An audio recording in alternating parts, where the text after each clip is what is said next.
Dear students, welcome back to the third session of the first chapter, Basic Concepts. The subject is Cost and Management Accounting 1. In this session, we will be highlighting the various limitations of financial accounting.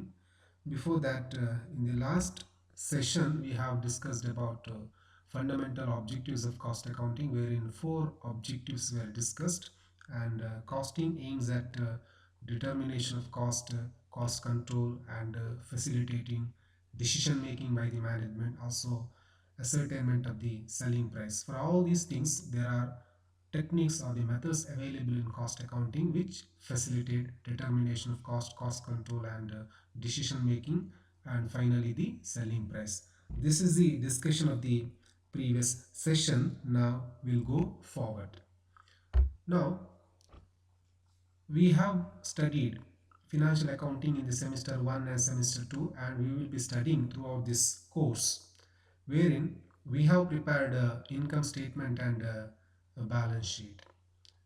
We are quite familiar with the preparation of financial statements, these two, income statement and balance sheet. Now, a fundamental question that occurs in our mind is, does financial accounting convey a complete story of business operations? Financial statements are prepared by the joint stock companies, and that will also convey some story, the business operation. But the question here is that story complete or so comprehensive? ಸಂಪೂರ್ಣವಾದ ಮಾಹಿತಿ ಅಥವಾ ಮ್ಯಾನೇಜ್ಮೆಂಟ್ಗೆ ಬೇಕಾದ ಮಾಹಿತಿ ನಮ್ಮ financial ಅಕೌಂಟಿಂಗ್ನಲ್ಲಿ ಲಭ್ಯವಿದೆಯಾ ಅನ್ನೋ ಪ್ರಶ್ನೆ. ಈಗ ನಾವು ಬಹಳ ಕೂಲಂಕುಷವಾಗಿ ನೋಡಿದಾಗ ಫಿನಾನ್ಷಿಯಲ್ ಅಕೌಂಟಿಂಗ್ನಲ್ಲಿ ಕೂಡ ಇನ್ಫಾರ್ಮೇಷನ್ ಇದೆ, ಆದರೆ ಮ್ಯಾನೇಜ್ಮೆಂಟ್ಗೆ ಪೂರಕವಾದ ಅಥವಾ ಸಂಪೂರ್ಣವಾದ ಇನ್ಫಾರ್ಮೇಷನ್ ಅಲ್ಲಿ ಸಿಗುವುದಿಲ್ಲ ಅನ್ನುವಂಥ ಒಂದು ವಿಚಾರ ಇದೆ. ಹಾಗಾಗಿ we say like financial accounting also generates financial information, but to certain extent, not to the full extent or that is required by the management. ಹಾಗಾಗಿ ಯಾವ ರೀತಿಯಲ್ಲಿ ಅದು ಸಂಪೂರ್ಣ ಇನ್ಫಾರ್ಮೇಷನ್ ಕೊಡ್ತಾ ಇಲ್ಲ ಅನ್ನೋದನ್ನ ಈಗ ಫಸ್ಟಿಗೆ ನಾವು ಡಿಸ್ಕಸ್ ಮಾಡುವ. ಇದಕ್ಕಾಗಿ ನಾನೊಂದು ಎಕ್ಸಾಂಪಲ್ ಅನ್ನು ತಗೊಂಡಿದ್ದೇನೆ. ಟಾಟಾ ಮೋಟರ್ಸ್ ಅವರು multi brand concern manufacturing cars, ಅವರದು 3 ಬ್ರ್ಯಾಂಡ್ಗಳನ್ನು ನಾವು ತಗೊಂಡಿದ್ದೇವೆ ಈ ಒಂದು ಉದಾಹರಣೆಗಾಗಿ. ಒಂದು ವಿಸ್ತಾ, ಮತ್ತೊಂದು ಇಂಡಿಕಾ, ಮತ್ತೊಂದು ಟಿಯಾಗೋ ಅಂತೇಳಿ. ಇದಕ್ಕೆ ಸಂಬಂಧಪಟ್ಟ ಒಂದು ಇನ್ಕಮ್ ಸ್ಟೇಟ್ಮೆಂಟ್ ಅನ್ನು, ಒಂದು hypothetical figures, not exactly done by the company, ನಾವು ನಮಗೆ ಅನುಕೂಲ ಆಗುವಂತಹ ಒಂದು ಫಿಗರ್ಸ್ಗಳನ್ನು ತಗೊಂಡು ಇಲ್ಲಿ ಒಂದು ಸ್ಟೇಟ್ಮೆಂಟ್ ಅನ್ನು, ಅಂದರೆ ಇನ್ಕಮ್ ಸ್ಟೇಟ್ಮೆಂಟ್ ಅನ್ನು ನಾನು ಪ್ರೆಸೆಂಟ್ ಮಾಡ್ತೇನೆ. ಈಗ ಈ 3 ಉತ್ಪನ್ನಗಳಿಗೆ ಸಂಬಂಧಪಟ್ಟ ಒಂದು ಇನ್ಕಮ್ ಸ್ಟೇಟ್ಮೆಂಟ್ ಈಗ ನಿಮ್ಮ ಎದುರಿದೆ. So on the debit side of the income statement, you find the items of cost like material cost ಕೊಟ್ಟಿದ್ದಾರೆ, ಡೈರೆಕ್ಟ್ ವೇಜಸ್ ಕೊಟ್ಟಿದ್ದಾರೆ, ಓವರ್ಹೆಡ್ಸ್ ಕೊಟ್ಟಿದ್ದಾರೆ, ಮತ್ತು ಗ್ರಾಸ್ ಪ್ರಾಫಿಟ್. ಅದೇ ರೀತಿ ಕ್ರೆಡಿಟ್ ಸೈಡಲ್ಲಿ ಸೇಲ್ಸ್, ಆ 3 ಉತ್ಪನ್ನಗಳ ಗ್ರಾಸ್ ಟೋಟಲ್ ಸೇಲ್ಸ್ ಕೊಟ್ಟಿದ್ದಾರೆ, ಸುಮಾರು 5 ಲಕ್ಷ. ಅದರೊಟ್ಟಿಗೆ ಈ ಟ್ರೇಡಿಂಗ್ ಅಕೌಂಟ್ನ ನಂತರ ಈ ಪ್ರಾಫಿಟ್ ಆ್ಯಂಡ್ ಲಾಸ್ ಅಕೌಂಟಿಗೆ ಹೋದಾಗ ಆಪರೇಟಿಂಗ್ ಎಕ್ಸ್ಪೆನ್ಸಸ್ ಅನ್ನು ಕೊಟ್ಟಿದ್ದಾರೆ. ಅದನ್ನು ನಾವು ಕನ್ಸಿಡರ್ ಮಾಡಿದ ಮೇಲೆ ನಮಗೆ ಸಿಗುವಂತಹ ನೆಟ್ ಪ್ರಾಫಿಟ್ ಅದು 50,000. ಇದು ಒಂದು information as per income statement ನಮ್ಮ ಫಿನಾನ್ಷಿಯಲ್ ಅಕೌಂಟಿಂಗ್ನಲ್ಲಿ ಲಭ್ಯ ಇರುವಂಥದ್ದು. ಈಗ ಇದೇ ಮಾಹಿತಿ, ಅಂದರೆ ಸೇಮ್ ಐಟಮ್ಸ್ ಸೇಮ್ ಅಮೌಂಟನ್ನು ನಾವು ಕಾಸ್ಟಿಂಗ್ನಲ್ಲಿ ಮಾಡಿದಾಗ ಆ ಒಂದು ಇನ್ಕಮ್ ಸ್ಟೇಟ್ಮೆಂಟ್ ಯಾವ ರೀತಿಯಲ್ಲಿ ಬರ್ತದೆ ಅನ್ನುವಂಥದ್ದು. ಈಗ ನಾನು ಮೊದಲೇ ಹೇಳಿದ್ದೇನೆ, we are talking about a company which produces 3 different types of products. So ಕಾಸ್ಟಿಂಗ್ನಲ್ಲಿ ನಾವು ಏನು ಮಾಡ್ತೇವೆ ಅಂತ ಹೇಳಿದರೆ, ಪ್ರಾಡಕ್ಟ್ ವೈಸ್ ಆ ಬ್ರೇಕಪ್ ಅನ್ನು ಕೊಟ್ಟು ನಾವು ಲೆಕ್ಕವನ್ನು ಮಾಡುವಂಥದ್ದು. ಅಂದರೆ ನೆಟ್ ಪ್ರಾಫಿಟ್ ಎಷ್ಟು, ಪ್ರಾಡಕ್ಟ್ ವೈಸ್ ಅಂತ ಹೇಳುವಾಗ ವಿಸ್ತಾರ್, ಸೊ ಆ ಕಂಪನಿಗೆ ಸಂಬಂಧಪಟ್ಟ ಆ ಪ್ರಾಡಕ್ಟಿಗೆ ಸಂಬಂಧಪಟ್ಟಾಗೆ ಎಷ್ಟು ನೆಟ್ ಪ್ರಾಫಿಟ್ ಆಗಿದೆ, ಇಂಡಿಕಾಗೆ ಸಂಬಂಧಪಟ್ಟಾಗೆ ಎಷ್ಟು ನೆಟ್ ಪ್ರಾಫಿಟ್ ಆಗಿದೆ, ಲಾಸ್ ಆಗಿದೆ, ಅಥವಾ ಟಿಯಾಗೋಗೆ ಸಂಬಂಧಪಟ್ಟಾಗೆ ಏನಾಗಿದೆ, ಅಂದರೆ ಆಪರೇಟಿಂಗ್ ರಿಸಲ್ಟ್ ಅನ್ನು ನಾವು ನೋಡುವಂಥದ್ದು. ಮತ್ತು ಒಟ್ಟು ಈ 3ರ ಒಟ್ಟು ಏನು ಫಲಿತಾಂಶ ಏನನ್ನುವಂಥದ್ದನ್ನು ಕೂಡ ನಾವು ಬಹಳ ಚೆನ್ನಾಗಿ, ಬಹಳ ಒಂದು ವೆರಿ ಸ್ಪೆಸಿಫಿಕ್ ಆಗಿ, ಬಹಳ ಒಂದು ವೆರಿ ಇಂಟ್ರೆಸ್ಟಿಂಗ್ ರೀತಿಯಲ್ಲಿ ನಾವು ಕಾಸ್ಟ್ ಅಕೌಂಟಿಂಗ್ನಲ್ಲಿ ನಾವು ಜನರೇಟ್ ಮಾಡ್ತೇವೆ. ಈಗ ಈ 2 ಸ್ಟೇಟ್ಮೆಂಟ್ಗಳನ್ನು ಕೂಡ ನಾವು ನಿಮ್ಮ ಎದುರಿಟ್ಟಿದ್ದೇನೆ. ಸೊ ವ್ಯತ್ಯಾಸವನ್ನು ನೀವು ಗಮನಿಸಿರಬಹುದು. ನಾವು ಹಿಂದೆ ಫಿನಾನ್ಷಿಯಲ್ ಅಕೌಂಟಿಂಗಿಗೆ ಸಂಬಂಧಪಟ್ಟಾಗೆ ಇಲ್ಲಿ ಅವರು ಪ್ರಾಡಕ್ಟ್ ವೈಸ್ ಇನ್ಫಾರ್ಮೇಷನ್ ಕೊಡಲಿಲ್ಲ, ಅವರು 3 ಪ್ರಾಡಕ್ಟ್ಗಳನ್ನು ಒಟ್ಟು ಸೇರಿಸಿ ಅದರ ಫಲಿತಾಂಶವನ್ನು ಕೊಟ್ಟಿದ್ದಾರೆ. ಅದರ ಫಲಿತಾಂಶ ಏನು ಹೇಳ್ತದೆ ಅಂತ ಹೇಳಿದ್ರೆ, ಆ 3 ಪ್ರಾಡಕ್ಟ್ಗಳಿಗೆ ಸಂಬಂಧಪಟ್ಟ ಹಾಗೆ 50,000 ನೆಟ್ ಪ್ರಾಫಿಟ್ ಇದೆ ಅಂತೇಳಿ. ಆದರೆ ನಾವು ಕಾಸ್ಟ್ ಅಕೌಂಟಿಂಗ್ ಇದಕ್ಕೆ ಬಂದಾಗ ಅದೇ ಇನ್ಕಮ್ ಸ್ಟೇಟ್ಮೆಂಟಲ್ಲಿ ನಾವು ಪ್ರಾಡಕ್ಟ್ ವೈಸ್ ಮಾಡಿದಾಗ ನಾವು ನೆಟ್ ಪ್ರಾಫಿಟನ್ನು ಗಮನಿಸಿದಾಗ ವಿಸ್ತಾ ಅನ್ನುವ ಬ್ರ್ಯಾಂಡ್ನಲ್ಲಿ 20,000 ಲಾಸ್ ಆಗಿದೆ, ಇಂಡಿಕಾ ಅನ್ನುವ ಬ್ರ್ಯಾಂಡ್ನಲ್ಲಿ 70,000 ಲಾಭಾಂಶ ಇದೆ, ಟಿಯಾಗೋ ಅನ್ನೋ ಬ್ರ್ಯಾಂಡಿನಲ್ಲಿ ಯಾವುದೇ ನೆಟ್ ಪ್ರಾಫಿಟ್ ಅಥವಾ ನೆಟ್ ಲಾಸ್ ಇಲ್ಲ, ಅಂದರೆ ಬ್ರೇಕ್ ಈವನ್ ಆಗಿದೆ. ಬಟ್ ಒಟ್ಟು ಪ್ರಾಫಿಟ್ ಇಲ್ಲಿ ಕೂಡ ನೆಟ್ ಪ್ರಾಫಿಟ್ 50,000 ತೋರಿಸ್ತಾ ಉಂಟು. ಹಾಗಾಗಿ ಟೋಟಲ್ಗೆ ಸಂಬಂಧಪಟ್ಟಾಗೆ ಏನು ವ್ಯತ್ಯಾಸ ಇಲ್ಲ, ಬಟ್ ಪ್ರಾಡಕ್ಟ್ಗಳಿಗೆ ಸಂಬಂಧಪಟ್ಟಾಗೆ ಬಹಳ ವೆರಿ ಅಪ್ರಾಪ್ರಿಯೇಟ್ ಇನ್ಫಾರ್ಮೇಷನ್ ನಮಗೆ ಸಿಗ್ತಾ ಉಂಟು. That is very relevant for decision making. So ಈ ವ್ಯತ್ಯಾಸವನ್ನು ನಾವು ಗಮನಿಸಿದಾಗ ನಾವು ಅರ್ಥ ಮಾಡಿಕೊಳ್ಳುವಂಥದ್ದು ಈ ಕಾಸ್ಟ್ ಅಕೌಂಟಿಂಗ್ ಅನ್ನುವಂಥದ್ದು ಸ್ವಲ್ಪ ಇನ್ನೂ ಯೂಸ್ಫುಲ್, ಅಂದರೆ ತುಂಬ ಉಪಯುಕ್ತವಾಗಿ ಬರುವಂಥದ್ದು ಮ್ಯಾನೇಜ್ಮೆಂಟಿಗೆ ಅನ್ನೋದನ್ನು ನಾವು ಗಮನಿಸಬಹುದು. ಈಗ ಇದನ್ನು ನಾನು ಈಗಾಗಲೇ ಹೇಳಿದ್ದೇನೆ, very notable feature is financial ಅಕೌಂಟಿಂಗ್ನಲ್ಲಿ ಕೂಡ ನಾವು ಸೇಮ್ ಇನ್ಫಾರ್ಮೇಷನನ್ನು ಯೂಸ್ ಮಾಡಿದ್ದೇವೆ, ಕಾಸ್ಟ್ ಅಕೌಂಟಿಂಗ್ನಲ್ಲಿ ಕೂಡ ಸೇಮ್ ಇನ್ಫಾರ್ಮೇಷನನ್ನು ಯೂಸ್ ಮಾಡಿದ್ದೇವೆ. ಅದರೊಟ್ಟಿಗೆ ನಮ್ಗೆ ಗೊತ್ತಿರುವಂಥದ್ದು ಫಿನಾನ್ಷಿಯಲ್ ಅಕೌಂಟಿಂಗ್ನಲ್ಲಿ ನಾವು ಡಬಲ್ ಎಂಟ್ರಿ ಪ್ರಿನ್ಸಿಪಲನ್ನು ಉಪಯೋಗ ಮಾಡ್ತೇವೆ, ಅದೇ ರೀತಿ ಕಾಸ್ಟ್ ಅಕೌಂಟಿಂಗ್ನಲ್ಲಿ ಕೂಡ ನಾವು ಮಾಡ್ತೇವೆ. ಎಲ್ಲವೂ ಕೂಡ ಒಂದೇ ರೀತಿ ಇರುವಾಗ ರಿಸಲ್ಟ್ ಕೂಡ ಟೋಟಲ್ ಆಗಿ ನೋಡಿದಾಗ ವ್ಯತ್ಯಾಸ ಇದ್ರೂ ಕೂಡ, ಬಟ್ ಡೀಪರ್ ಇನ್ಸೈಟನ್ನು ನಾವು ಕೊಟ್ಟಾಗ ಅಥವಾ ಎಕ್ಸ್ಪ್ಲೋರ್ ಮಾಡಿದಾಗ ಬಹಳ ವಿಭಿನ್ನವಾದ ರಿಸಲ್ಟ್ ಉತ್ಪನ್ನಗಳಿಗೆ ಸಂಬಂಧಪಟ್ಟ ಹಾಗೆ ಕಾಸ್ಟಿಂಗ್ನಲ್ಲಿ ನಾವು ಕಾಣ್ಬೋದು. ಹಾಗಾಗಿ ಈ ಕಾಸ್ಟ್ ಅಕೌಂಟಿಂಗ್ ಮತ್ತು ಫಿನಾನ್ಷಿಯಲ್ ಅಕೌಂಟಿಂಗ್ಗೆ ವ್ಯತ್ಯಾಸ ಇದೆ ಅನ್ನೋದನ್ನು ನಾವು ಒಪ್ಪಿಕೊಳ್ಬೇಕಾಗ್ತದೆ. ಅದರೊಟ್ಟಿಗೆ ಕಾಸ್ಟ್ ಅಕೌಂಟಿಂಗ್ ಅನ್ನುವಂಥದ್ದು ತುಂಬ ಉಪಯುಕ್ತವಾಗಿ ಅಥವಾ ಉಪಯುಕ್ತವಾದ ಮಾಹಿತಿಯನ್ನು ಮ್ಯಾನೇಜ್ಮೆಂಟಿಗೆ ಕೊಡ್ತದೆ ಅನ್ನೋದನ್ನು ಕೂಡ ವಿ ಶುಡ್ ಆಕ್ಸೆಪ್ಟ್ ಇಟ್. ಈಗ ಈ ಒಂದು ಇಲಸ್ಟ್ರೇಷನನ್ನು ನೋಡಿದ ಮೇಲೆ we can certainly make out what are the limitations of financial accounting. So financial accounting is not complete ಅಂತ ನಾವು ಹೇಳಿದ್ದೇವೆ. ಸೊ ಯಾಕೆ ಅದು ಕಂಪ್ಲೀಟ್ ಅಲ್ಲ ಅಥವಾ ಅದರಲ್ಲಿರುವಂತಹ ನ್ಯೂನತೆಗಳೇನಂತ ಗಮನಿಸಿದಾಗ ಫಸ್ಟ್ ಪಾಯಿಂಟ್ ನಾವು ನೋಡಿದ್ದೇವೆ, it focus on overall performance of the company, ಅಂದರೆ ignores specific unit performance.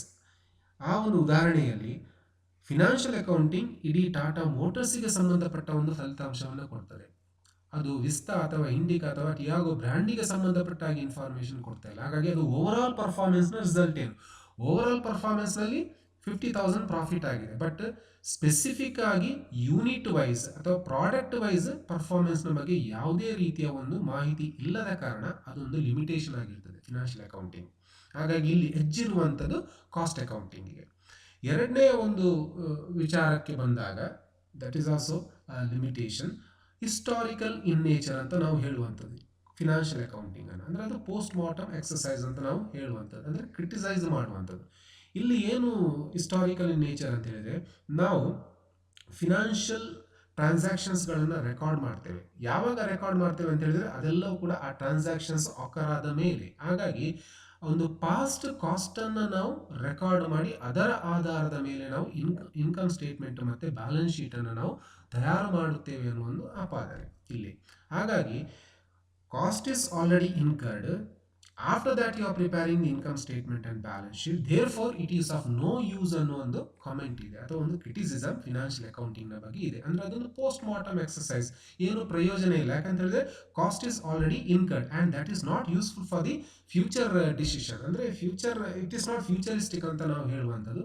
So ಏನು ಆಗಿದೆ ಅದರ ರಿಸಲ್ಟನ್ನು ಕೊಡುವಂಥದ್ದು. ಸೊ ಹಾಗಾಗಿ ಅದು ಒಂದು ಲಿಮಿಟೇಷನ್ ಆಗಿ ನಾವು ತಗೊಂಡಿದ್ದೇವೆ. ಮೂರನೆಯದು, no standard set to compare actual performance. So ನಾವು ಕಾಸ್ಟಿಂಗಿಗೆ ಬಂದಾಗ ನಾವು ಹಿಂದಿನ ಸೆಷನ್ನಲ್ಲಿ ಕೂಡ ನಾವು ತಿಳ್ಕೊಂಡಿದ್ದೇವೆ, ನಾವು ಕಾಸ್ಟ್ ಕಂಟ್ರೋಲ್ ಅಂತ ನಾವು ಮಾತನಾಡಿದ್ದೇವೆ. ಅಲ್ಲಿ ನಾವು ಸ್ಟ್ಯಾಂಡರ್ಡ್ಗಳನ್ನು ನಾವು ಸೆಟ್ ಮಾಡ್ತೇವೆ, ಅಂದರೆ ಮೊದಲೇ ಪ್ರೊಡಕ್ಷನ್ಗಿಂತ ಮುಂಚಿತವಾಗಿ ನಾವು ಸ್ಟ್ಯಾಂಡರ್ಡ್ಗಳನ್ನು ಸೆಟ್ ಮಾಡಿ ಕಾಸ್ಟನ್ನು ಕಂಟ್ರೋಲ್ ಅಥವಾ ಕಂಟೈನ್ ಮಾಡಲಿಕ್ಕೆ ನಾವು ಪ್ರಯತ್ನವನ್ನು ಮಾಡ್ತೇವೆ. ಸೊ ಅಲ್ಲಿ ಸ್ಟ್ಯಾಂಡರ್ಡ್ಗಳನ್ನು ಸೆಟ್ ಮಾಡುತ್ತಾರೆ ಅನ್ನೋದೊಂದು ನಮಗೆ ಗೊತ್ತಾಗಿದೆ. ಆದರೆ ಫಿನಾನ್ಷಿಯಲ್ ಅಕೌಂಟಿಂಗಿಗೆ ಬಂದಾಗ we do not set any standards, ಅದು ಯಾಸ್ಟಿಕ್ ಅದು bench mark for any item. ನಾವು ನೇರವಾಗಿ ನಾವು ಮಾಡುವಂಥದ್ದು. ಅಲ್ಲಿ ಕಾಸ್ಟ್ ಇನ್ಕರೆನ್ಸ್ ಆಗಿದ್ರೆ ಅದನ್ನು ಪುಸ್ತಕಗಳಲ್ಲಿ ಬರೆಯುವಂಥದ್ದು. ಅದಕ್ಕೆ ಯಾವುದೇ ರೀತಿಯ ಸ್ಟ್ಯಾಂಡರ್ಡನ್ನು ನಾವು ಸೆಟ್ ಮಾಡುವುದಿಲ್ಲ. ಮೆಟೀರಿಯಲ್ ಇಷ್ಟು ಅಥವಾ ಲೇಬರ್ ಇಷ್ಟು ಅಥವಾ ಡೈರೆಕ್ಟ್ ಎಕ್ಸ್ಪೆನ್ಸಸ್ ಅಥವಾ ಯಾವುದೇ ಎಕ್ಸ್ಪೆನ್ಸಸ್ ಇಷ್ಟೇ ಇರಬೇಕು ಅಥವಾ ಇದರ ಒಳಗಡೆ ಇರಬೇಕು, ಆ ರೀತಿಯ ಸ್ಟ್ಯಾಂಡರ್ಡ್ಗಳನ್ನು ವಿ ಡೋಂಟ್ ಸೆಟ್. ಹಾಗಾಗಿ ಅದು ಕೂಡ ಒಂದು ಲಿಮಿಟೇಷನ್ ಆಗ್ತದೆ. ಯಾಕೆ ಲಿಮಿಟೇಷನ್ ಅಂತ ಹೇಳಿದ್ರೆ that is not useful for cost control. ನಾಲ್ಕನೆಯ limitation, no systematic classification of cost. ಈ ಕಾಸ್ಟಿಂಗಿಗೆ ಬಂದಾಗ ನಾವು ಕಾಸ್ಟ್ ಶೀಟನ್ನು ಮಾಡುವಾಗ ಪ್ರತಿಯೊಂದು ಐಟಮನ್ನು ಕೂಡ ಅದಕ್ಕೊಂದು ಹೆಡ್ ಅಂತ ಉಂಟು. ಪ್ರೈಮ್ ಕಾಸ್ಟ್ಗೆ ಬರೀತೇವೆ, ಆನಂತರ ಫ್ಯಾಕ್ಟ್ರಿ ಕಾಸ್ಟ್ ಹೋಗ್ತದೆ, cost of production, cost of sale, ಆನಂತರ ಟೋಟಲ್ ಕಾಸ್ಟ್. ಆ ರೀತಿಯಲ್ಲಿ ನಾವು ಕ್ಲಾಸಿಫಿಕೇಶನ್ ಮಾಡಿಕೊಂಡು ಬಹಳ ಸಿಸ್ಟಮ್ಯಾಟಿಕ್ ಆಗಿ ಮೆಥಾಡಿಕಲ್ ಆಗಿ ನಾವು ಅದನ್ನು ತಯಾರು ಮಾಡುವಂಥದ್ದು. ಸೊ ಇಲ್ಲಿ ಕಾಸ್ಟನ್ನು ನಾವು ಯಾವ ಕಾಸ್ಟ್, ಅದು ಡೈರೆಕ್ಟಾ, ಇಂಡೈರೆಕ್ಟಾ, ಅಥವಾ ಅಡ್ಮಿನಿಸ್ಟ್ರೇಟಿವ್ ಕಾಸ್ಟಾ, ಪ್ರೊಡಕ್ಷನ್ ಕಾಸ್ಟಾ, selling and distribution overhead, ಈ ರೀತಿ ಎಲ್ಲ ಎಲಿಮೆಂಟ್ ವೈಸ್ ಕ್ಲಾಸಿಫಿಕೇಶನ್ ಉಂಟು, ಫಂಕ್ಷನಲ್ ವೈಸ್ ಕ್ಲಾಸಿಫಿಕೇಶನ್. ಈ ಎಲ್ಲ ಕ್ಲಾಸಿಫಿಕೇಶನ್ಗಳನ್ನು ಮಾಡಿಕೊಂಡು ಕಾಸ್ಟಿಂಗ್ನಲ್ಲಿ ಇನ್ಫಾರ್ಮೇಷನನ್ನು ನಾವು ಕಲ್ಔಟ್ ಮಾಡುವಂಥದ್ದು. ಆದರೆ ಫಿನಾನ್ಷಿಯಲ್ ಅಕೌಂಟಿಂಗ್ನಲ್ಲಿ ಆ ರೀತಿಯ ಒಂದು ರಿಜಿಡ್ ಕೈಂಡ್ ಆಫ್ ಕ್ಲಾಸಿಫಿಕೇಶನ್ ಇಲ್ಲ.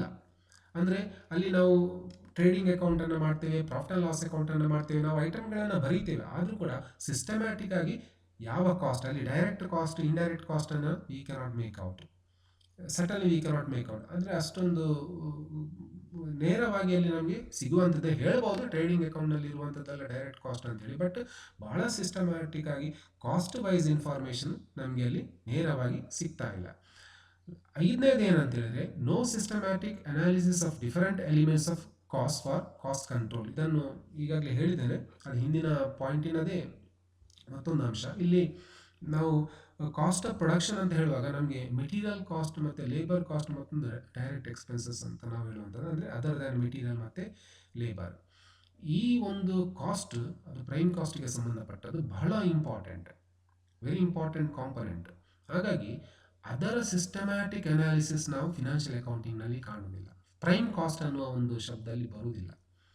ಸೊ ನಮಗೆ ಬಹಳಷ್ಟು ನಿರ್ಧಾರಗಳನ್ನು ತಗೊಳ್ಬೇಕಾದ್ರೆ, ಮ್ಯಾನೇಜ್ಮೆಂಟ್ ಡಿಸಿಷನ್ಗಳನ್ನು ತಗೊಳ್ಬೇಕಾದ್ರೆ ಆ ರೀತಿಯ ಮಾಹಿತಿ ಬೇಕಾಗ್ತದೆ. ಸೊ ಕ್ಲಾಸಿಫಿಕೇಶನ್ ಕಾಸ್ಟ್ ಕೂಡ ಇಲ್ಲ, ಡೈರೆಕ್ಟಾಗಿ ಒಂದು ಎಲಿಮೆಂಟ್ ವೈಸ್ ರಾ ಮೆಟೀರಿಯಲ್ ಅಥವಾ ಲೇಬರ್ ಅಥವಾ ಡೈರೆಕ್ಟ್ ಎಕ್ಸ್ಪೆನ್ಸ್ ಆ ರೀತಿಯ ಕ್ಲಾಸಿಫಿಕೇಶನ್ ಕೂಡ ನಾವು ಕಾಣಲಿಕ್ಕೆ ಸಿಗುವುದಿಲ್ಲ financial ಅಕೌಂಟಿಂಗ್ನಲ್ಲಿ. Going forward, the next limitation is no comprehensive analysis of losses in terms of product, operations and departments. ಈ ಫಿನಾನ್ಷಿಯಲ್ ಅಕೌಂಟಿಂಗ್ ಅನ್ನುವಂಥದ್ದು ಫಿನಾನ್ಷಿಯಲ್ ಸ್ಟೇಟ್ಮೆಂಟ್ಸ್ಗಳನ್ನು ಮಾಡುವಂಥದ್ದು. ಅದರಲ್ಲಿ ಆ ಫಿನಾನ್ಷಿಯಲ್ ಸ್ಟೇಟ್ಮೆಂಟ್ಸ್ ಇಡೀ ಕಂಪನಿಗೆ ಸಂಬಂಧಪಟ್ಟದ್ದು, ಒಂದು ಪ್ರಾಡಕ್ಟಿಗೆ ಅಥವಾ ಬೇರೆ ಬೇರೆ ಪ್ರಾಡಕ್ಟ್ಗಳಿಗೆ ಸಂಬಂಧಪಟ್ಟದ್ದಲ್ಲ ಅದು, ಅಥವಾ ಆಪರೇಷನ್ಗಳಿಗೆ ಸಂಬಂಧಪಟ್ಟದ್ದಲ್ಲ, ಅಥವಾ ಡಿಪಾರ್ಟ್ಮೆಂಟ್ಗಳಿಗೆ ಸಂಬಂಧಪಟ್ಟ ಕಂಪನಿ ಆಸ್ ಎ ಹೋಲ್ ಅಂತ ನಾವು ಹೇಳುವಂಥದ್ದು. ಎಲ್ಲವನ್ನು ಒಟ್ಟಾಗಿ ಆನ್ ಎ ಅಗ್ರಿಗೇಟ್ ಬೇಸಿಸ್ನಲ್ಲಿ ನಾವು ಮಾಡುವಂಥದ್ದು.